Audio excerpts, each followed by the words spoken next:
En 1872, un joven asistente del Museo Británico llamado George Smith está catalogando las tablillas de Nínive. Smith es un caso extraordinario.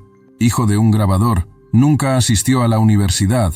Aprendió cuneiforme por su cuenta durante sus pausas para el almuerzo, estudiando las inscripciones que limpiaba y organizaba. Su dedicación obsesiva le ha convertido en uno de los pocos hombres en el mundo capaz de leer estas antiguas marcas. Un día de noviembre, mientras examina fragmentos de lo que parece ser un poema épico, sus ojos se detienen en una línea que le hace palidecer. Según los relatos de testigos presentes, Smith comenzó a temblar. Luego, en un acto completamente impropio de un caballero victoriano, comenzó a quitarse la ropa en medio del museo. Tan abrumado estaba por lo que acababa de leer. ¿Qué palabras podían tener tal poder? Smith había descubierto la epopeya de Gilgamesh, específicamente la tablilla 11, que contiene la historia del diluvio de Utnapishtim. Pero esto no era simplemente otra historia antigua sobre una inundación. Los paralelos con el relato bíblico de Noé eran asombrosos y perturbadores. Un hombre advertido por los dioses de una inundación que destruirá a la humanidad. Instrucciones específicas para construir un arca. Animales llevados a bordo de 2 en 2. Una paloma enviada para encontrar tierra seca. Un sacrificio ofrecido después de que las aguas retroceden. La diferencia crucial. Esta versión mesopotámica fue escrita al menos 1000 años antes de que los textos más antiguos del Génesis fueran compuestos. De repente, la pregunta que nadie en la Europa cristiana había querido formular se volvía inevitable. ¿Quién copió de quién? ¿O acaso ambas historias derivaban de una fuente aún más antigua, ahora perdida? ¿Qué otras narrativas bíblicas, consideradas revelación divina única, podrían tener en realidad raíces en las civilizaciones que precedieron a Israel? Smith publicó su traducción el 3 de diciembre de 1872, en una reunión de la Sociedad de Arqueología Bíblica. La sala estaba llena de eruditos, clérigos y miembros de la nobleza interesados en antigüedades. El primer ministro William Gladstone estaba entre los asistentes. Cuando Smith terminó de leer su traducción, el silencio en la habitación era absoluto. Algunos de los presentes estaban fascinados, otros visiblemente perturbados. Los periódicos de Londres recogieron la historia rápidamente. El Daily Telegraph ofreció 1000 guineas, una fortuna en aquella época, para financiar una expedición que encontrara las tablillas faltantes de la epopeya. En enero de 1873, George Smith se encontró a sí mismo en el mismo sitio donde Layard había excavado décadas antes, ahora buscando específicamente los fragmentos que completarían la historia del diluvio. El hecho de que realmente encontrara piezas adicionales en apenas 5 meses de excavación, considerando que Nínive es un sitio masivo con millones de fragmentos de tablillas, es uno de esos momentos de suerte extraordinaria en la arqueología. Pero lo que Smith no podía saber, lo que nadie sabía aún, era que la epopeya de Gilgamesh misma era una copia de historias aún más antiguas. Mientras Smith excavaba bajo el sol mesopotámico, otros eruditos en Europa comenzaban a descifrar textos sumerios, escritos en una lengua que precedía al acadio en el que Gilgamesh fue compuesto. Estos textos revelaban que los acadios y babilonios habían heredado sus mitos de la creación y el diluvio de los sumerios, cuya civilización floreció entre el 4500 y el 1900 a.C. Los sumerios, a su vez, posiblemente heredaron estas historias de culturas aún más antiguas, cuyos nombres ni siquiera conocemos. Cada descubrimiento planteaba nuevas preguntas. En las bibliotecas del Vaticano, eruditos católicos comenzaban a examinar sus propias colecciones de manuscritos antiguos con ojos nuevos. ¿Qué textos poseían que pudieran arrojar luz sobre estas conexiones? ¿Habían los primeros padres de la Iglesia conocido estas historias mesopotámicas y elegido no hablar de ellas? San Jerónimo, quien tradujo la Biblia al latín en el siglo IV después de Cristo, había trabajado en Belén y tenía acceso a textos judíos y orientales.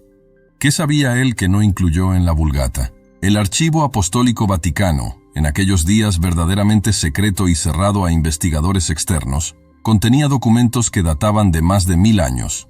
Entre sus 85 kilómetros de estanterías, había manuscritos recopilados de monasterios de todo el mundo cristiano, textos confiscados durante la Inquisición, correspondencia con eruditos orientales. Algunos de estos documentos nunca habían sido catalogados adecuadamente. Otros habían sido deliberadamente apartados, considerados demasiado peligrosos o confusos para el consumo público. Pero las revelaciones de Smith habían abierto una puerta que no podía cerrarse. Si el diluvio de Noé tenía precedentes mesopotámicos, ¿qué pasa con la creación misma? ¿Qué pasa con la Torre de Babel, claramente ubicada en Mesopotamia? ¿Qué pasa con Abraham, quien vino de Ur de los Caldeos? La Biblia misma admitía que los patriarcas hebreos tenían orígenes mesopotámicos. ¿Cuánto de su tradición religiosa trajeron consigo de aquellas tierras antiguas? Y había otra pregunta, más inquietante aún para los defensores de la fe. Si estas historias fueron creadas por civilizaciones politeístas, adoradoras de múltiples dioses, ¿cómo terminaron en las escrituras de un pueblo monoteísta? Fueron adaptadas, editadas, transformadas para servir a una nueva teología. Y si ese fue el proceso, ¿qué más se perdió o cambió en la traducción? George Smith estaba de pie en el sitio de excavación, sosteniendo un fragmento de tablilla recién descubierto, cuando un pensamiento le atravesó. Cada respuesta generaba 10 nuevas preguntas. Había venido buscando el final de una historia, pero había encontrado el comienzo de algo mucho más vasto y complejo.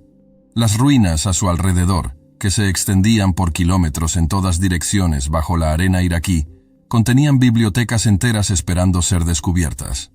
Y en Roma, en los archivos del Vaticano, había textos que quizás podrían conectar estos puntos de maneras que apenas comenzaba a imaginar. Pero Smith no viviría para ver la mayoría de esos descubrimientos. Moriría de disentería en Siria apenas 3 años después, a los 36 años, durante otra expedición en busca de más tablillas.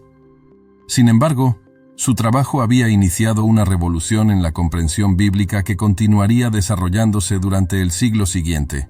Cada nueva excavación en Irak, cada nueva traducción de tablillas cuneiformes, cada documento antiguo que emergiera de los archivos vaticanos, añadiría otra pieza al rompecabezas. La pregunta que flotaba sobre todo esto, la pregunta que Smith había planteado sin querer, era simple pero profunda. ¿Cuánto de lo que consideramos revelación divina única es en realidad herencia cultural compartida? Historias transmitidas de civilización en civilización, adaptadas y transformadas pero preservando siempre ecos de sus orígenes más antiguos. Y si ese era el caso, ¿dónde comenzó realmente todo? Existía una civilización primordial, una fuente original de estos mitos, ahora perdida para siempre bajo las arenas del tiempo, o guardada celosamente en algún archivo secreto, esperando el momento adecuado para ser revelada. Debes transportarte ahora al año 1875, apenas 3 años después del sensacional descubrimiento de George Smith. Otro joven asistente del Museo Británico, un hombre llamado George Smith, no es el mismo, sino un homónimo, lo cual causó considerable confusión en los registros de la época. Está catalogando un lote diferente de tablillas de la biblioteca de Asurbanipal. Estas tablillas están en peor estado que las de Gilgamesh, fragmentadas en docenas de pedazos pequeños. El proceso de reconstruirlas es como armar un rompecabezas tridimensional, donde faltan piezas y no tienes la imagen de referencia. Cada fragmento debe limpiarse delicadamente con cepillos suaves, examinarse bajo luz oblicua para que las marcas cuneiformes proyecten sombras que las hagan legibles, y luego compararse con cientos de otros fragmentos para encontrar posibles coincidencias. Este Smith, para distinguirlo, lo llamaremos Smith el joven, trabaja en una pequeña habitación del museo iluminada solo por luz natural que entra a través de altas ventanas. En los días nublados de Londres, que son muchos, debe acercar las tablillas casi hasta su nariz para distinguir las marcas. Sus ojos se cansan, desarrolla dolores de cabeza crónicos, pero persiste. La razón de su persistencia es que ha comenzado a reconocer patrones en estos fragmentos particulares. palabras que se repiten, cuando arriba, los dioses, Tiamat, Marduk. Estos nombres le resultan vagamente familiares de otras tablillas, pero el contexto es diferente. Esto no es historia, no es un relato de reyes. Es algo más antiguo, más fundamental. Durante meses, Smith el joven trabaja en estas tablillas casi en secreto. No quiere anunciar nada hasta estar seguro. La comunidad académica todavía está procesando las implicaciones del diluvio de Gilgamesh. Otro descubrimiento perturbador podría ser demasiado. Podría hacer que lo acusen de sensacionalismo o, peor aún, de fabricación. Así que trabaja en silencio, haciendo dibujos de cada fragmento, creando copias en papel de las inscripciones, intentando reconstruir mentalmente cómo encajan. La historia que emerge gradualmente de estos fragmentos es asombrosa. Es un poema cosmogónico, una narración de cómo se creó el mundo. Comienza en un tiempo antes del tiempo, cuando no existía el cielo ni la tierra, solo dos entidades primordiales, Apsu, las aguas dulces, y Tiamat, las aguas saladas. De su mezcla nacieron los primeros dioses, pero estos dioses jóvenes eran ruidosos, perturbando el descanso de Apsu. Furioso, Apsu planeó destruirlos, pero el dios Ea lo descubrió y lo mató primero. Tiamat, enfurecida por la muerte de su consorte, se transformó en un monstruo caótico y creó una horda de criaturas terribles para vengarse. Los dioses jóvenes, aterrorizados, buscaron un campeón. Solo Marduk, el dios patrón de Babilonia, se ofreció, pero puso una condición. Si derrotaba a Tiamat, debía convertirse en el rey supremo de todos los dioses. Ellos aceptaron. La batalla que siguió es descrita con detalles vívidos. Marduk capturó a Tiamat en una red, le envió los 4 vientos para que inflaran su cuerpo, y cuando ella abrió la boca para devorarlo, él le disparó una flecha directamente en sus entrañas, destrozando su corazón. Luego, con una especie de violencia divina metódica, partió su cadáver como se parte un pescado para secarlo, usando una mitad para crear el cielo y la otra para crear la tierra. Pero lo que realmente captó la atención de Smith el joven, lo que le hizo detenerse y releer varias veces para asegurarse de que no estaba malinterpretando, fue lo que vino después. Marduk procedió a organizar el cosmos en 7 etapas. Estableció las estaciones y los ciclos celestiales. Creó las estrellas como señales para marcar el tiempo. Separó las aguas de arriba de las aguas de abajo. Hizo que la vegetación brotara de la tierra. Finalmente, de la sangre de un dios rebelde ejecutado llamado Kingu, Marduk creó a la humanidad para que sirviera a los dioses, liberándolos del trabajo. 7 etapas de creación. Separación de aguas. Aparición de tierra seca. Vegetación. Luminarias celestes. Creación de la humanidad. Los paralelos con Génesis 1 eran imposibles de ignorar, pero había diferencias cruciales también, donde Génesis presenta a un Dios único, ordenado y trascendente que crea mediante la palabra. El Enuma Elish presenta una multitud de dioses, creación a través de violencia y conflicto, y un cosmos formado literalmente del cuerpo de una deidad vencida. Smith el joven finalmente presentó su traducción en 1876. La reacción fue predeciblemente mixta. Algunos eruditos quedaron fascinados, viendo en esto una ventana invaluable a las creencias del antiguo cercano Oriente. Otros, especialmente los teólogos conservadores, se sintieron amenazados. Un clérigo anglicano escribió en The Times que estos descubrimientos eran asaltos satánicos a la palabra de Dios, intentos del diablo de sembrar dudas sobre la revelación divina. Pero había un tercer grupo, quizás el más interesante, eruditos católicos y algunos protestantes progresistas que vieron en estos descubrimientos no una amenaza, sino una oportunidad.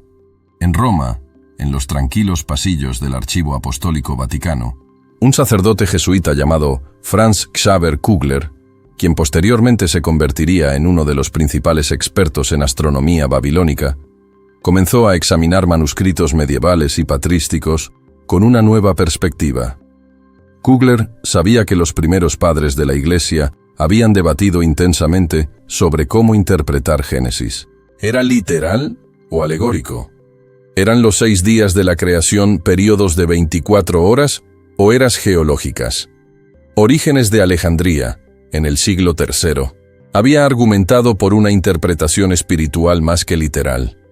Agustín de Hipona, en el siglo IV, había propuesto que Dios creó todo instantáneamente y que los días eran un marco organizativo para la comprensión humana. Lo que Kugler buscaba en los archivos era evidencia de que los primeros cristianos conocían las historias mesopotámicas de la creación, y la encontró en lugares inesperados.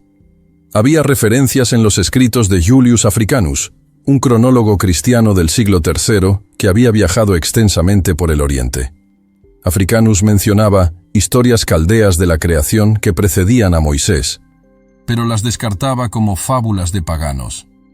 Había notas marginales en manuscritos de Eusebio de Cesarea, el historiador de la Iglesia del siglo IV, que comparaba brevemente la cosmogonía hebrea con la babilónica, antes de concluir que la versión hebrea era superior por su monoteísmo. Más intrigante aún, Kugler encontró fragmentos de una traducción griega del Enuma Elish en un manuscrito del siglo VI, copiado en un monasterio de Siria. Alguien, en algún momento de la antigüedad tardía, había considerado importante preservar este texto pagano. ¿Por qué? La nota marginal, escrita en griego medieval, sugería que se guardaba como ejemplo de los errores de los que nuestros padres en la fe fueron liberados. Pero el hecho de que existiera, de que se copiara cuidadosamente, indicaba que los eruditos cristianos primitivos estaban conscientes de estas tradiciones alternativas. Kugler compiló sus hallazgos en una serie de artículos publicados en revistas académicas entre 1900 y 1910. Su argumento era sutil pero revolucionario. Los autores bíblicos, especialmente los que vivieron durante o después del exilio babilónico del siglo VI a.C., conocían las historias mesopotámicas de la creación, pero en lugar de simplemente copiarlas, las transformaron radicalmente. Tomaron el marco narrativo, las etapas de creación, la separación de aguas, la formación de tierra seca, pero eliminaron toda la violencia divina, toda la lucha cósmica, todo el politeísmo. Lo que emergió fue algo completamente nuevo. Una visión de un Dios único, todopoderoso, que crea mediante el habla, sin esfuerzo ni conflicto, y que declara que su creación es buena. Este proceso, argumentaba Kugler, no era plagio sino teología revolucionaria. Los autores bíblicos estaban diciendo implícitamente: conocemos sus historias de dioses que pelean y sangran, pero nuestro Dios está por encima de todo eso. No necesita luchar contra el caos porque el caos mismo le obedece. La creación no es el resultado de violencia cósmica, sino de voluntad divina ordenada. La implicación era profunda. La Biblia no apareció de la nada en un vacío cultural.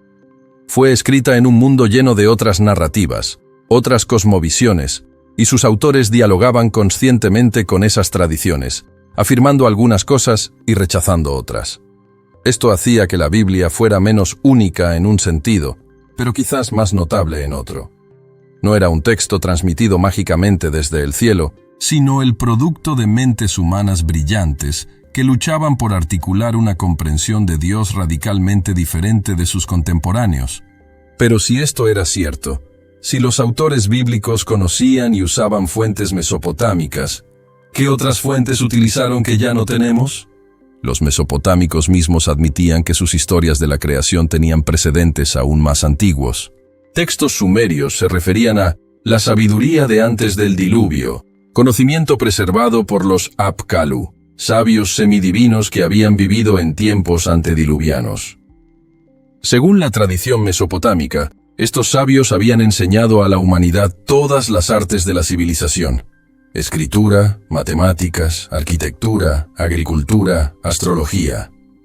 ¿Eran los Apkallu puramente míticos o representaban una memoria cultural de alguna civilización anterior y más sofisticada? Los arqueólogos que excavaban en Mesopotamia en las primeras décadas del siglo XX comenzaron a encontrar evidencia de sociedades increíblemente avanzadas que databan de miles de años antes de Babilonia. En Ur, Leonard Woolley descubrió tumbas reales con objetos de una sofisticación artística asombrosa. datadas alrededor del 2600 a.C. En Uruk, excavadores alemanes encontraron los primeros ejemplos de escritura del mundo, tablillas pictográficas de alrededor del 3200 a.C., y debajo de estas ciudades antiguas había estratos aún más antiguos. En algunos sitios, los arqueólogos encontraron capas de sedimento de inundación limpia entre niveles de ocupación humana, evidencia de inundaciones masivas que habían destruido asentamientos y obligado a sus sobrevivientes a reconstruir. Una de estas capas de inundación, descubierta por Woolley en Ur en 1929, tenía más de 2 metros de espesor. Woolley telegrafió emocionado a Londres: «Hemos encontrado el diluvio», aunque análisis posteriores mostraron que esta inundación particular databa de alrededor del 2900 a.C. y era regional más que global. El descubrimiento planteaba una pregunta fascinante. ¿Estaban las historias del diluvio en Gilgamesh y en Génesis basadas en memorias de eventos históricos reales? Si sociedades reales habían sido destruidas por inundaciones catastróficas, y si los sobrevivientes habían preservado memorias de estas catástrofes en forma de mito, ¿qué más de las historias antiguas podría tener bases en hechos históricos? ¿El Edén podría ser un recuerdo de algún lugar real? Quizás las fértiles tierras del sur de Mesopotamia, antes de que la desertificación las transformara. La Torre de Babel podría referirse a los zigurat mesopotámicos, especialmente el gran templo de Marduk en Babilonia, llamado Etemenanki, la casa de la fundación del cielo y la tierra. Estas preguntas fascinaban no solo a los arqueólogos, sino también a los teólogos. En el Vaticano, un debate silencioso pero intenso se desarrollaba entre diferentes facciones. Los tradicionalistas insistían en que la Biblia debía leerse literalmente, que Génesis describía eventos históricos exactos que ocurrieron exactamente como se narra. Los modernistas argumentaban que la Biblia debía entenderse en su contexto histórico y cultural, que sus verdades eran teológicas y espirituales más que científicas o históricas en el sentido moderno. El Papa León XIII, en su encíclica Providentissimus Deus de 1893, había intentado trazar un camino intermedio.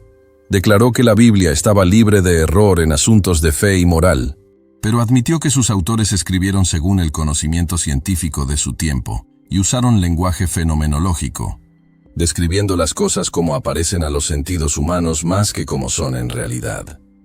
Esto abrió espacio para que los eruditos católicos exploraran las conexiones entre la Biblia y las literaturas antiguas circundantes sin sentir que estaban socavando la fe. Pero había límites a cuán lejos podían ir. Cuando el sacerdote francés Alfred Loisy publicó estudios en la década de 1900 argumentando que el Pentateuco era una compilación de múltiples fuentes escritas a lo largo de siglos, no una obra única de Moisés, fue excomulgado. El modernismo, como se llamó a este enfoque crítico de las Escrituras, fue condenado formalmente por el Papa Pío X en 1907. Los eruditos católicos que querían continuar este tipo de investigación tuvieron que hacerlo con extrema cautela, o abandonar la Iglesia por completo. Sin embargo, el trabajo continuó, tanto dentro como fuera de la Iglesia. Cada nueva excavación en Irak añadía más piezas al rompecabezas. En 1914, Arno Poebel publicó la primera traducción completa de la epopeya sumeria de la creación, demostrando que la cosmogonía sumeria era aún más antigua que el Enuma Elish babilónico. Los sumerios describían un tiempo primordial cuando An, el cielo, y Ki, la tierra, eran una masa unida, separados luego por Enlil, el dios del aire. De esta separación surgió el espacio donde la vida podía existir. Incluso esta historia sumeria parecía tener precedentes. Algunas tablillas hacían referencia a tradiciones de la época de antes de Nippur, sugiriendo tradiciones orales que precedían incluso a la escritura sumeria. ¿Cuán atrás podía rastrearse esta cadena de transmisión cultural? ¿Existía alguna narrativa primordial, una historia de la creación original de la cual todas las demás derivaban? En 1945, en Nag Hammadi, Egipto, un campesino descubrió una colección de textos gnósticos cristianos del siglo IV d.C. Entre ellos, Había cosmogonías alternativas que mezclaban elementos cristianos, judíos, platónicos y, sorprendentemente, mesopotámicos. Estos textos mostraban que incluso en la antigüedad tardía, siglos después de que el cristianismo se convirtiera en la religión dominante del Mediterráneo, las antiguas historias de la creación seguían circulando, mezclándose, evolucionando. El Vaticano adquirió copias de estos textos de Nag Hammadi para sus archivos. No para suprimirlos, como algunos teóricos de la conspiración sugerirían más tarde, sino para estudiarlos. Porque la Iglesia, a pesar de sus períodos de represión y dogmatismo, siempre ha sido también una guardiana del conocimiento. Sus bibliotecas han preservado textos paganos, heréticos y peligrosos junto con los ortodoxos, reconociendo que comprender el error requiere preservarlo. Pero ¿qué más preservan esos archivos que no ha sido revelado públicamente? ¿Existen versiones aún más antiguas de estas historias de la creación? Textos que podrían reescribir nuestra comprensión de los orígenes de la civilización misma. Y si existen, ¿por qué mantenerlos en secreto? ¿Es para proteger la fe de los creyentes? ¿O hay algo más? ¿Algún conocimiento tan fundamental y perturbador que la Iglesia ha decidido que el mundo aún no está preparado para recibirlo?